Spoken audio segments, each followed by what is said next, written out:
এবার আসিল গাড়ির উপরে আর তাকে ঘুমাইয়া মারি দিছে ইয়াদারে। এটা তো উপরে আসলা সব রাস্তা পড়ে গেছে, পড়িয়া সব মারা গেছে।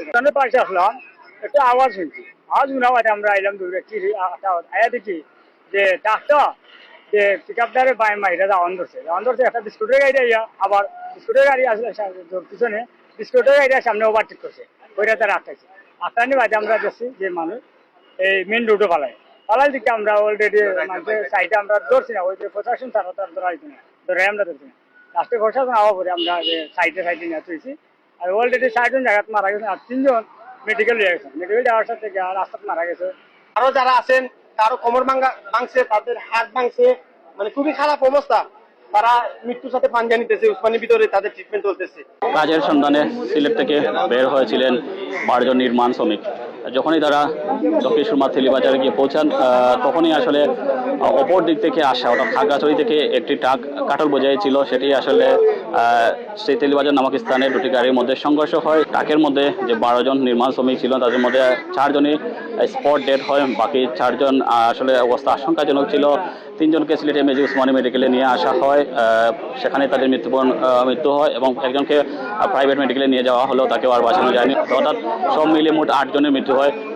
বাকি যে 4 জন অবস্থা খুবই মুমূর্ষু, তাদেরকেও সিলেট এমএজি উসমানী মেডিকেল এবং দক্ষিণ সুরমা উপজেলা স্বাস্থ্য কমপ্লেক্সে নিয়ে আসা হয়েছে এবং তাদেরকে চিকিৎসা নেওয়া হচ্ছে। আমরা যেটুকু জানতে পেরেছি, সেই 8 জন নিহতের মধ্যে 4 জনের বাড়ি সুনামগঞ্জে, 2 জনের বাড়ি কোম্পানিগঞ্জে এবং 2 জনের বাড়ি বিশ্বম্বরপুরে। আর বাকি যারা আছেন তাদের আসলে এখনো চিকিৎসা চলছে, আসলে তা বলা যাচ্ছে না তাদের বেলায় আসলে কী কী ঘটবে।